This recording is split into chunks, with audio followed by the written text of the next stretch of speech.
I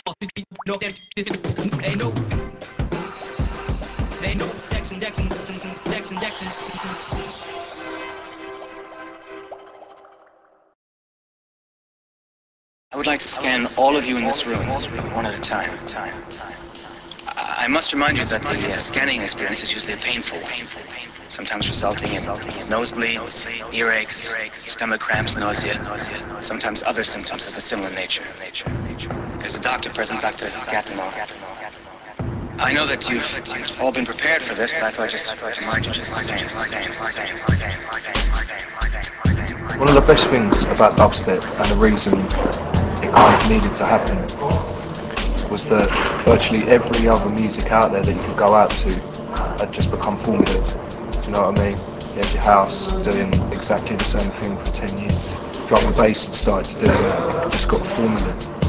And one of the best things for me about dubstep is that there is no formula. It's hard to describe what the sound is, but it is definitely an amalgamation of loads of different genres and different styles, which is part of London, really. You know, London is so diverse. Dubstep is the perfect name for it because it has got that dubby side, you know. But it doesn't mean it's just reggae influenced or something like that. It's like techno DJs are playing it. It crosses over as well, so it's one of them sort of things. It evolved out of UK garage, which two-step garage had a lot of R&B and house influences in it. And dubstep was a strain of that came out of UK garage that was darker, had more jungle influences, reggae influences and dub references.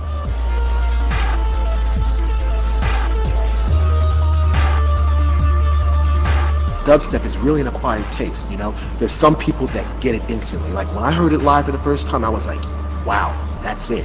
But for other people, it takes time to get used to it. It relies more on a bass groove to give you the pace rather than a beat pattern. It's half time, so it's got that sort of almost like how Grime's got that hip hop effect. It almost reminds me of early hip hop. In an ideal world, then anything goes.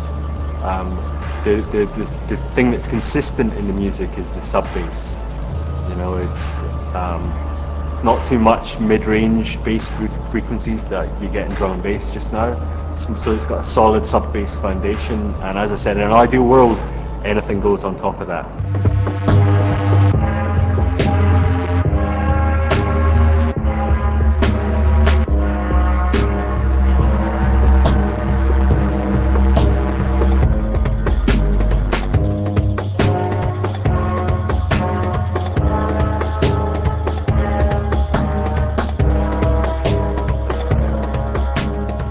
Like we kind of come up with this plan to write this type of music because we thought there was a space.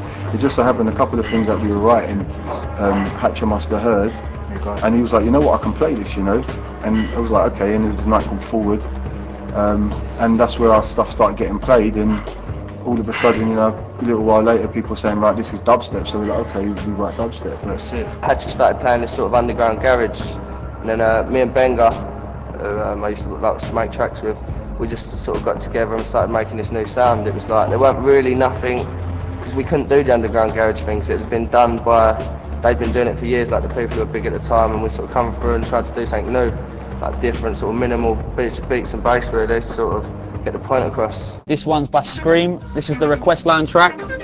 Absolute killer.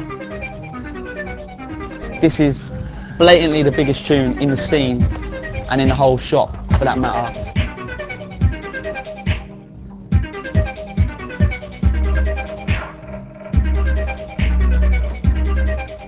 Well, yeah, I done request line about, so I think it was not last Boxing, yeah, the Boxing Day before last. Sort of just had it. I was sitting on it, like playing it to people, and you know how it goes. It waits. It takes a little while.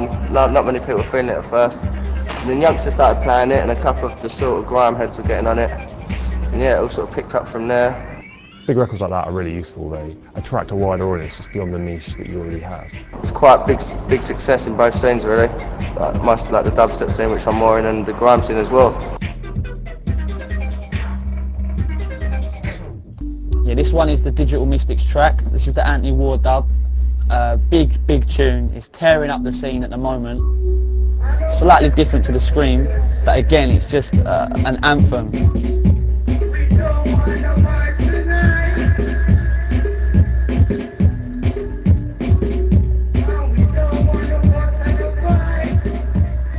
It's a sound you can't really describe until you hear it. And it's not like you hear it in an iPod or you hear it on a CD player and you say, okay, well, yeah, this sounds cool. There's a physicality to the music. You know, it's a physical listening experience. When you hear it on a big system, you hear it loud, you feel the bass move through your chest, you hear your ears get a little warm. Two places that are pioneering in the sound. The first one is Forward, that's been going from the start of dubstep has ever existed. That's Plastic People, that's in Shoreditch. And there's also a new night called DMZ, which is very successful as well, which is more of a bigger sort of rave type thing, and that's at Third Base in Brixton. Third Base is a dark room, and it's kind of like doing a rave 20,000 leagues under the sea. The bass, the sub bass in that on the system in there makes the air heavy. There's a kind of blue light. It's like having a rave on the seabed. There was nothing going on, so at the end of the day you just do it yourself. No one ain't going to do nothing for you, and that's kind of what DMZ is about. There's too many venues which nowadays rely on their decor, Yeah. and they have a nice plush looking place and then they have a rubbish sound system, and it's just backwards. Yeah, proper. Us, we just wanted a room with some big speakers, and that's that.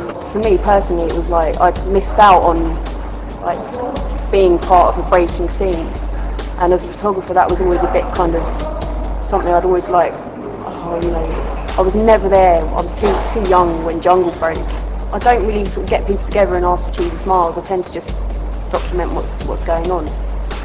Someone like DMZ is great because people really are in their own little zones. It's quite easy to capture, you know, what's going on.